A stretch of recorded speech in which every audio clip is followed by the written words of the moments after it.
Well, hello, Mr. Fancy Pants. Hail to the king. Friday the 13th, Part 2, The Novelization by Simon Hawke. Chapter 5. Everyone was ravenous when they broke for lunch shortly after noon. Ted put on an apron and a chef's hat and took charge of the grill, while the others went back to the kitchen to get the hot dogs, hamburgers, potato chips, and paper plates. Jenny brought the chainsaw out and cut down several small dead trees, then sawed them up into short lengths that would fit into the bricked-in barbecue. She brought the last of them over to Ted, who already had several hot dogs going, and then she carried the chainsaw back inside, since she didn't like to leave it lying around. "Come and get 'em!" Ted shouted. "I'm right here," said Jeff, standing about a foot away and shaking his head. No matter what Ted did, he always managed to get carried away. Jenny stopped just outside the cabin and looked over her shoulder. She had that funny feeling once again, that sense that she had barely just caught someone watching, some movement out of the corner of her eyes, but when she turned around there wasn't anything there. She went inside and safely put the chainsaw away in the storage closet. It was the sort of thing that could really cause a nasty accident. One slip and it could easily slice through muscle and sever an artery before the chain caught on some bone. Maybe she was being a little paranoid, but it was better to be safe than sorry. As she headed back to join the others, she found herself thinking about Jason Voorhees. Perhaps it was because Paul's story had set her imagination off, or perhaps it was because the psychology student in her was fascinated by the tale. She wondered if the legend could possibly be true. What if the boy had never really drowned at all? What if he really were still alive? His mother was obviously a psychopathic personality. Apparently nothing was known about his father. There was no reference to him in any of the stories about Camp Blood or in any of the newspaper articles about the killings. What if the pathetic, disturbed child had run off into the woods, perhaps to escape abusive parents, or maybe to get away from the cruelty of the other children? Or possibly just because the search for him had caused him to hide because he was afraid to get in trouble. She recalled a story she had once read about a search for a missing retarded man in the Pine Barrens of New Jersey. Exceedingly shy, and with the mind of a small child, the man had eluded searchers because every time he heard them getting close, he hid from them. It could have been like that with Jason. They had given up for dead, stopped searching for his body, and closed the camp. What must it have been like for him then, she thought, living alone and frightened in the woods, existing like an animal? How had he been able to survive? She shook her head and pushed the thought out of her mind. It was, of course, only a hypothetical situation, something that only might have occurred. It would have made for a fantastic case study if it were true, but then surely someone would have discovered him by now. It had been a long time since all that had happened. The boy had drowned, and that was that. She didn't know why she was dwelling on this. There was plenty of time to think about abnormal psychology when she got back to school. This was supposed to be her vacation, and she'd never be able to enjoy it if she couldn't kick back and relax. Everyone was sitting down to eat by the time she returned. Ted had a hot dog in one hand and a barbecue fork in the other. His mouth was crammed full, and there was mustard dribbling down his chin. Flourishing the fork as if he were a conductor leading an orchestra, he looked as happy as a kid in a mud puddle. "Where's Terry?" Jenny asked, looking around. Ted mumbled something with his mouth full. She didn't understand a word and asked him to repeat it. He swallowed and told her that Terry's dog had disappeared somewhere and she had gone off to look for it.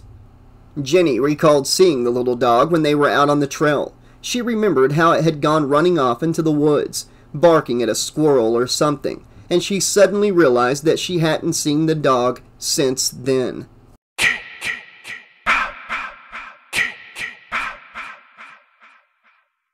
"Muffin!" Terry called, combing the brush along the trail. "Muffin, here, girl!" He stood perfectly still and watched the girl approach. He imagined what it would be like to kill her. The way he had killed Alice, or the way he had killed Ralph. The way he would kill all of them one at a time, drawing it out so that each death would, if only for a little while, quench the relentless flame that burned within him. "Muffin, here, girl!" It had begun with Alice, the sensation of holding her while he drove the ice pick through her skull, sensing her terror when she realized what was happening, feeling her life draining away. He had awakened something deep within him, some primordial predatory instinct that made him lust to kill again. "Muffin!" It was as if some voice within him urged him on, commanding him to kill.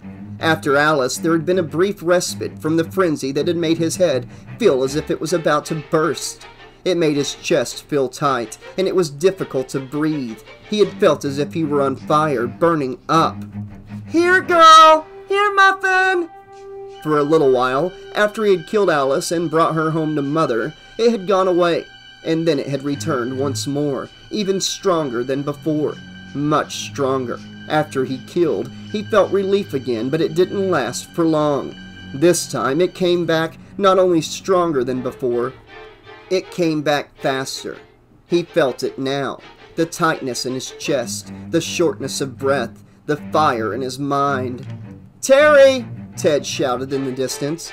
"Lunch!" She stopped not 20 feet from him and turned around. "Okay, I'm coming!" she yelled back. She took one quick last look around and started running down the trail towards the picnic area.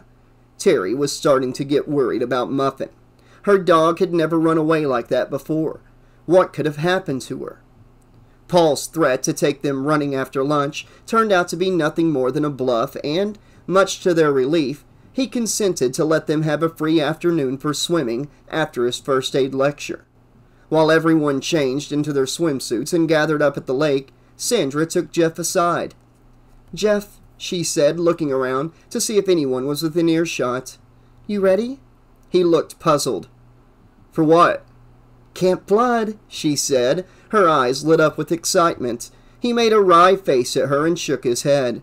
"Come on, Sandra. You know we're not supposed to go near that place." "Oh, come on. It's only a short walk," she urged him. "They'll never even know we're gone."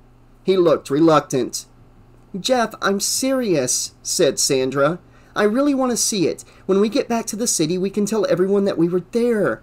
He hesitated, undecided. She took him by the arm and pulled. "Oh, come on, you chicken shit." They checked to make sure there was no one watching them. Then Sandra said, "Okay, let's go."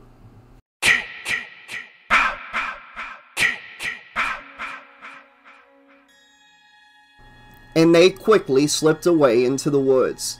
They walked through the trees for a short while to keep out of sight, and then they cut back down the trail following the shoreline, heading toward Camp Crystal Lake.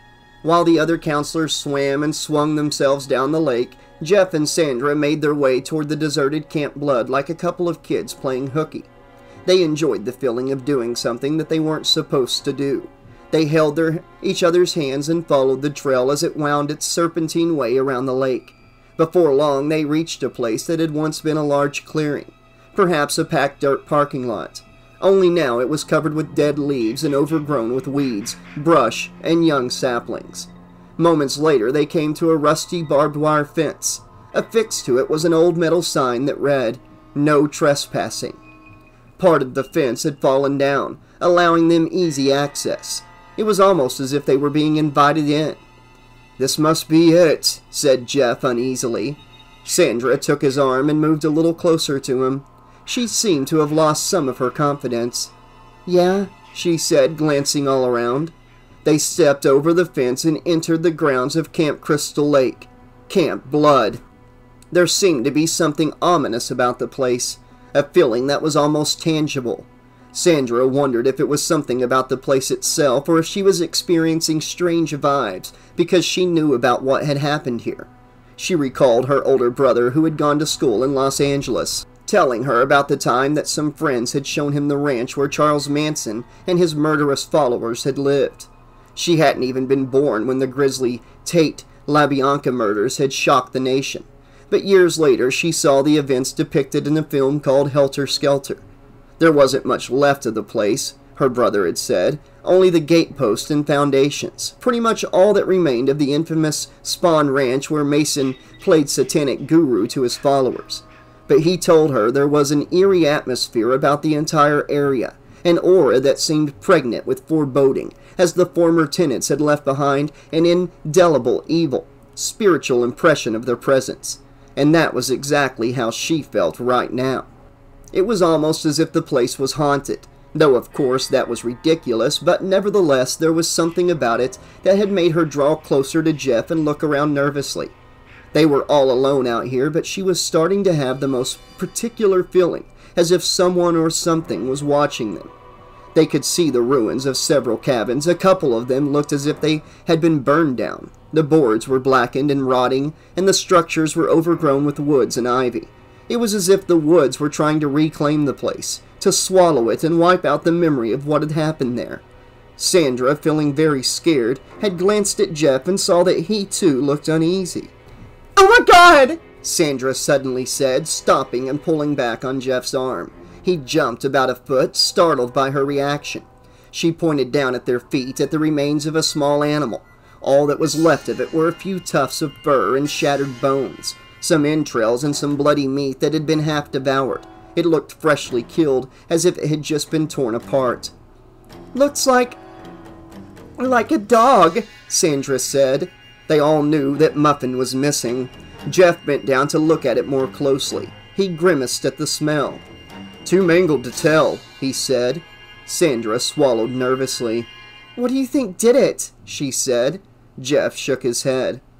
"Wild animal, I guess." There was a knot forming in Sandra's stomach. What if it wasn't a wild animal, she thought? What if it was something worse?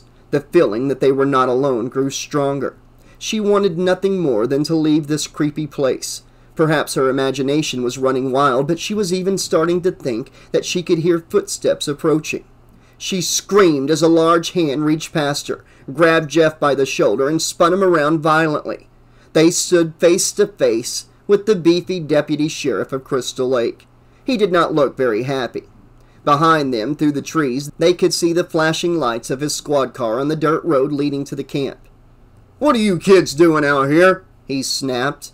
Jeff glanced at Sandra as if to say, "Well, that's another fine mess you've gotten us into." They were marched back to the squad car and told to sit in the back seat behind the steel grating. Then the deputy slammed the door and got into the front. They noticed that there were no door handles on the inside. Sandra wondered if they had been placed under arrest. Weren't they supposed to have their rights read to them first? She was tempted to ask the cop about it, but decided that under the circumstances, it might be better to say nothing. They were driven back to the counselor training center, and everyone saw them sitting in the back like common criminals, as the squad car pulled up to the main house with its lights flashing. The deputy ushered them into Paul's office, and they stood with their heads lowered, looking embarrassed as the policeman read Paul Holt the riot act.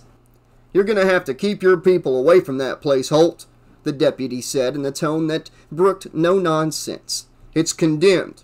Next time I catch anyone over there, I'm going to run 'em in." Jeff spoke up, feeling guilty that Paul had to sit there and take the blame on their account. "He told us not to." Paul interrupted him. "Let me handle this," he said. "I might even get a warrant against you," the deputy added, looking at Paul threateningly. "Oh, really?" Paul said, raising his eyebrows, not looking intimidated in the least. Jenny walked in, carrying a clipboard as if she had done some business in the office, though it was only an excuse to see what was going on. She saw Paul sitting at his desk, looking up at the big cop who towered over him. The deputy placed his hands on the edge of Paul's desk and leaned forward towards Paul. "Look, Holt," he said, "people say what you're doing with these kids is great. You've got a good reputation, but if I was you, I'd have located in the next county." He paused. "You're too close," he said. "Things have been quiet for 5 years, and that's the way we want to keep it." "So do I, officer," Paul said. "So do I." He glanced at Jeff and Sandra, standing behind the deputy. "Okay, you two," he said. "Take off, and I'll talk to you at dinner." Thanks, Mr. Holt," said Sandra, wanting nothing more than to get out of there. "It won't happen again," Jeff said as they walked out the door. The deputy turned to watch them leave and then looked back at Paul, obviously aggravated. "That's it?" he said. "You're not even going to reprimand them? No punishment?" He couldn't believe it. "What kind of place is this?" Jenny," said Paul. "Yes, Paul?" She glanced at the cop briefly, then looked at him. "No seconds on dessert for Jeff and Sandra tonight," he said, with a perfectly straight face. Jenny suppressed a smile. Disgusted, the deputy shook his head and left. Sandra was very quiet as they walked away from the main house, heading down the path towards their cabins. Jeff looked at her with concern. Fortunately, it hadn't been such a big deal with the cop. They'd gotten off easy, yet something was clearly bothering her. "You okay?" he said. She took a deep breath and sighed heavily. "Should we tell Terry, about what we saw?" Jeff thought back to the remains of the small creature they had seen, torn to pieces at Camp Crystal Lake. He could imagine how Terry would react if they had told her about it. "No way," he said emphatically. "As far as I'm concerned, we didn't see a thing."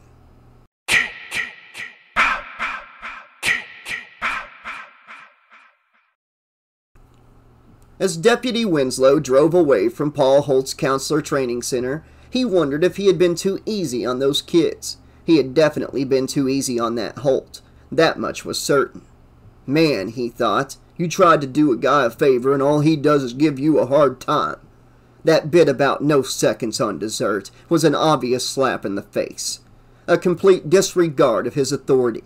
You tried to give a guy a break because he comes to town with good intentions, Winslow thought, because he moves in with his own business. That was good for the community, admittedly, and it was a very small business and a seasonal one at that. But it was business just the same, and you always tried to help out the local business people.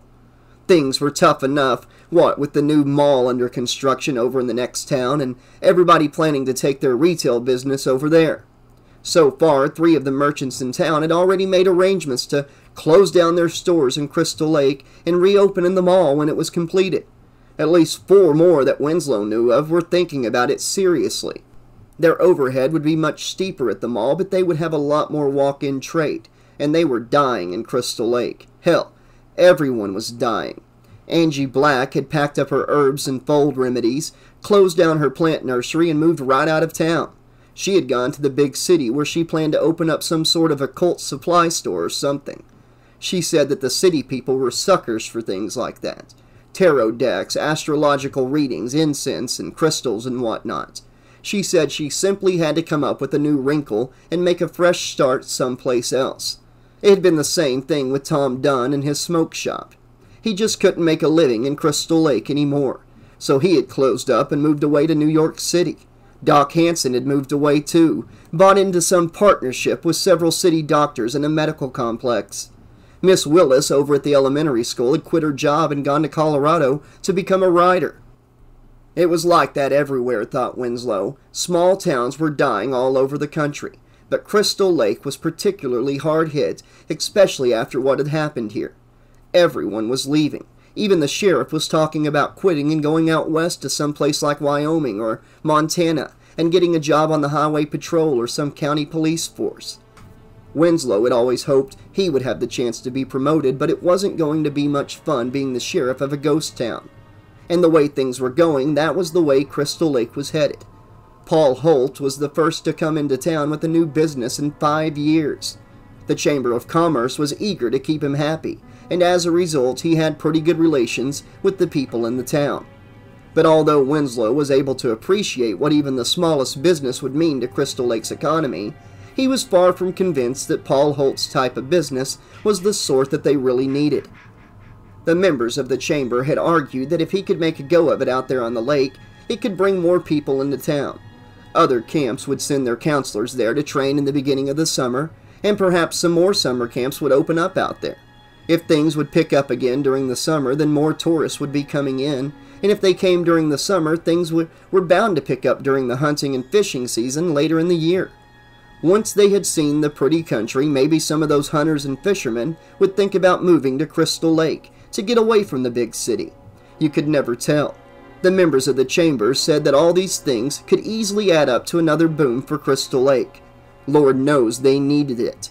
Besides, they said with everyone moving out of town, they needed to encourage anybody who came in and tried to make a start with something, no matter how small. Beggars couldn't very well be choosers. Winslow had conceded the point, but he had reminded them of what had happened the last time someone had tried to start something out by Crystal Lake. About 5 years ago, he had said pointedly, there had been no need to elaborate. They had all known he meant Steve Christie's effort to open up Camp Crystal Lake again. They had remembered all too well the murders at Camp Blood. "You really want another summer camp out there?" Winslow had asked. "You really want more kids running around in the woods and getting into God knows what sort of trouble? Having sex out there and smoking dope? That was what it all started at last time, remember?" But they hadn't listened to him. They still clung to the dream that someone would come out to Crystal Lake and see how beautiful it was and decide to buy up a big piece of the lake property and put in a development. Condos, Winslow thought with disgust. Sweet Jesus, you never know with the members. One of the members of the Chambers had said, maybe one of the kids who would come out to that training center Holt is running could have a father who's a bigwig in real estate development. It wasn't so far-fetched an idea. It could happen. Yeah, sure. Don't hold your breath, Winslow had thought. But since they were the ones who paid his salary, he had gone along with it and promised to give Holt every break he could in case any of his kids got a little out of hand. That was precisely what had happened, and young Mr. Holt couldn't even be bothered to show his appreciation. Worse, he had responded with complete contempt for police authority. But what the hell could you expect, thought Winslow. That Holt wasn't much more than a kid himself. Kids nowadays simply had no respect for authority. It came from having parents that were too damn permissive. Winslow thought. He should have locked those two kids up to teach them a lesson and then made that smart-ass Holt post bail or else explain to their parents why their children had been slapped in jail while under his responsibility. If he had done that, he had a feeling Holt would have probably deprived them of a lot more than just seconds on dessert. In any case, that was the last break those people would ever get from him. His thoughts were interrupted as a figure suddenly darted across the road in front of him. Someone had burst out of the bushes to the side of the road, running directly across his path and plunging into the woods. It happened so quickly that Winslow didn't get a very good look at him. He barely had time to slam on the brakes. He struck his steering wheel with his fist. He couldn't believe it. He had just got through telling those people that the property was condemned and that he wouldn't tolerate any more intrusions there, and now, here was another one of them heading right for the old camp. He opened the door and stepped out. "Hey!" he called after the rapidly retreating figure. "Hey, you!" There was no response. Whoever it was continued running. Winslow could hear him crashing through the underbrush. With a curse, the deputy took off after the fleeing figure, pursuing him on foot. "Hold it!" he shouted, furious at not having his commands obeyed. He swore under his breath and continued running through the woods, stumbling over fallen logs, pushing branches away from his face, and breathing hard from the unaccustomed exertions. Too much beer at the roadhouse every night after his shift was taking its toll. "Damn kids," he thought as he tripped over a vine and almost fell. "That's it. That's absolutely the last damn straw. You give 'em an inch and they take a goddamn yard. Well, this time they were going to jail." He was brought up short by a small stream. He could no longer hear whomever it was he was chasing. He stood perfectly still for a moment, listening for the slightest telltale sound, but the woods suddenly went completely quiet. Even the birds were silent. There was only the sound of the wind rustling the trees and the water trickling over the rocks. He bent over and peered intently into the shallow stream. Yes, there they were, footprints in the mud of the stream bed. Not getting eradicated by the flowing water, meaning that whoever it was had only splashed through the stream a few moments before. Winslow leapt across the stream, not quite clearing it and getting his feet wet. He stopped for a moment, breathing heavily, and then he continued jogging through the woods. He'd had about enough of this nonsense. Whoever it was would be awful goddamn sorry when he caught up with them. An experienced backwoods tracker from years of hunting in this country, Winslow was easily able to spot the broken branches where his fleeing quarry had plunged through the thicket on the opposite side of the stream. He pushed through into a clearing littered with dead leaves and pine boughs. The branches overhead caused the waning light to break through the clearing in diffused beams, which gave the place a soft, eerie glow. Across the clearing from Winslow stood a dilapidated two-room cabin, little more than a tumble-down shack patched together with tar paper, corrugated tin, and old rotting boards nailed up haphazardly. It was overgrown with weeds and ivy and covered with moss and fungus, where the wood was disintegrating from the moisture seeping through. Winslow looked around and saw a blackened foundation, a short distance away on the opposite side of the clearing. It was mostly crumbling concrete and charred beams, all that remained of another cabin that had burned down some time ago. He had pursued his query directly to the grounds of the long-abandoned Camp Crystal Lake. Judging only by the appearance of this one cabin, or what was left of it, someone had actually been trying to preserve it, although in a very sloppy way. His first thought was perhaps some of the local kids had found this circuitous back way into the camp from the county road, thereby avoiding the dirt road that led down to the camp from the other side where they might have been spotted. He thought perhaps they had tried to patch the old place back together so they could use it as a secret clubhouse. It was just the sort of thing that kids would do, and he really couldn't blame them for it. He'd gone in for the same sort of thing himself when he was just a kid, but he'd have to put a stop to this immediately. These old ruined buildings were dangerous. They should have been torn down a long time ago. Some kid could fall through a rotting floor or the roof could cave in. There could even be snakes or poisonous spiders living in these crumbling old homes, since they liked rotting wood and moist, dark spaces. Winslow was thinking about secret hideouts as he walked up to the cabin, but when he pushed through the squeaky wooden door, those thoughts fled from his mind at once. He gasped and his face twisted into a grimace of disgust and disbelief as he looked around the interior of the cabin. The stench was unbelievable. A floorboard creaked loudly as he stepped inside, holding his breath and waiting for his eyes to become accustomed to the dim light. The inside of the cabin was thoroughly trashed. Pieces of the roof were missing. A grime-encrusted window barely let in any light at all, and the glass was gone completely from the window on the other side, replaced by a filthy, moth-eaten scrap of cloth tacked over the frame like a sort of curtain. However, not even the cruel breeze that came in through the busted window could dissipate the nauseating smell inside the place. It was the stink of urine and feces, the smell of rotting food and decomposing flesh.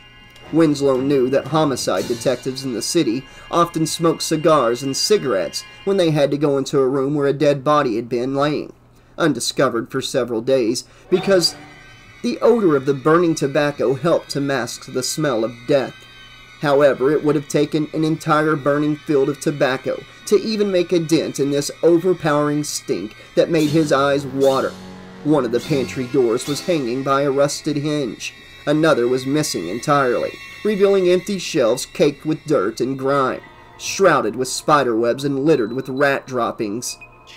Dirty work cloths that looked as if they had been picked out of some trash heap were thrown together in a filthy pile beside an old stained mattress with the stuffing coming out of it. Scraps of food and the rotten remains of small animals such as squirrels and rabbits were scattered here and there about the room. There were several candles, and on the shelf beneath the cracked and peeling cabinet were a couple of unbelievably filthy iron pans encrusted with dried blood and grease. Patched together, broken furniture was scattered about the room, and a rag of a curtain concealed the entry to the back room. Half expecting to find his quarry hiding there, Winslow reached for the curtain. A sudden bang behind him made him spin around, his hand going for his holster. However, it was only the rusted hinge holding up the pantry door finally giving way and allowing the door to fall crashing to the floor. Winslow sighed with relief and turned back to the curtain, looked aside, and recoiled, gagging on the incredibly foul odor that assaulted him. It was a bathroom. The water had, of course, been turned off for years, so the toilet didn't flush. The evidence was incontrovertible. Someone had actually been living here, but living like some savage beast in the most subhuman conditions imaginable. This was no secret clubhouse for some kids, but the home of some half-human derelict, some pathetic, mentally incompetent bum who had somehow stumbled upon this place and taken refuge here. So much for the legend of Jason Voorhees, Winslow thought. Here was the answer. The explanation for all the reports of figures skulking through the nights and picking through the trash heaps. Shadow briefly glimpsed just off the wooden trails, the mysteriously rustling in the night just beyond the campgrounds, and the occasional thefts from the outlying homes located on the edge of town. Some miserable, homeless, benighted wanderer, a pathetic mental patient cut loose from some hospital because his insurance had run out, had taken refuge in this long-abandoned cabin, running off into the woods and hiding whenever anyone came near. This was how the whole thing got started, Winslow thought. Everyone was afraid of nothing more than some pitiful, crazy bum who was merely trying to stay alive.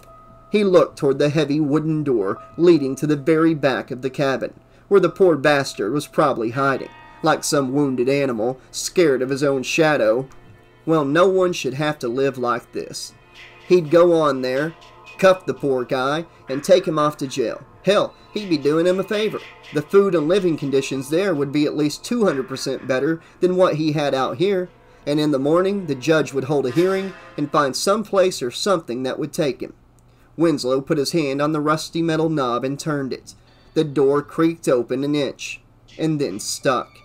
He grunted and pushed at it. It moved a little more, but still resisted his efforts. He stuck the toe of his boot into the crack and put his shoulder into it. With a loud creaking sound, the door swung open. Winslow staggered into the room as the door suddenly gave way before him, and what he found inside stopped him short, as if he'd run into a brick wall. His eyes went wide with horror, and his breath caught. His knees became weak, and his stomach felt as if someone had kicked him there. He suddenly felt dizzy as his mind rebelled against the acceptable reality of what was in the back room of that rotting cabin. He grabbed the door jamb to steady himself. He felt faint, overpowered by the awesome smell and grisly sight that suddenly confronted him.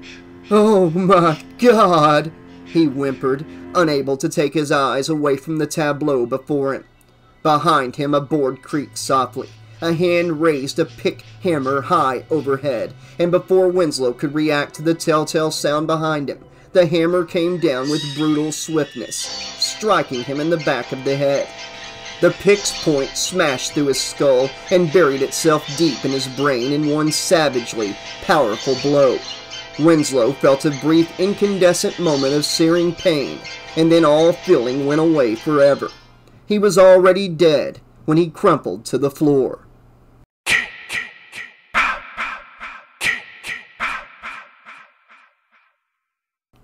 Okay, Slashaholics, this has been Chapter 5 of Friday the 13th, Part 2, the novelization by Simon Hawke. Gotta say, I was a little disappointed with the ending here. Like, the first part was pretty cool, you know, with Terry looking for the dog, and then we had Jeff and Sandra. They found, you know, the carcass. No, I'm not doing any spoilers here, so I don't want to ruin it for anybody that hasn't seen the movie or hasn't seen it in a while. But it looks like Muffins is dead, right? They found the dead body. It's got to be dead, right? But when we get past that, I did enjoy how Paul handled the cop. You know, take away their seconds for dessert. I always enjoyed that part. Made me laugh in the movie. But what disappointed me is how long this chapter was and how much of it was dedicated to what the sheriff was thinking about the town and how the town was dying and everything. All of that just so he could get killed when he found Jason's shack. I feel like half of that would have been enough for the backstory on the cop. So, as much as I am enjoying this book so far, and as much as I like Simon Hawke's work, I gotta say most of this chapter felt like filler to me. Unnecessary filler. But it's not about what I like. I want to hear what you guys think. Did you enjoy this chapter? Do you agree with me that there was a little too much filler? Let me know in the comments section. Tonight's upload is brought to you by our patrons on the Patreon page. That's Tyrone Kennard, Nick Velcarve, Jeffrey Quick, Daniel Mackey, David Arnold, Alex Vanover, Krista Campbell, Rob Davey, Jay Gardner, Willow Ravenwood, Lauren Vaught, Kristen Kay, Michael, William Schaefer, Liam Anderson, Bree, Bonanza Jellybean, Ryan Woodward, Allison Seib, Iron Alexa, Hawaii, Cecilia Spears, Sean Campbell, Catherine McClear, Tony DeVore, Seminole, and Carl Eakins. And thank you so much for supporting the channel. I couldn't do it without you. I'll be back very soon with more of Friday the 13th Part 2 by Simon Hawke.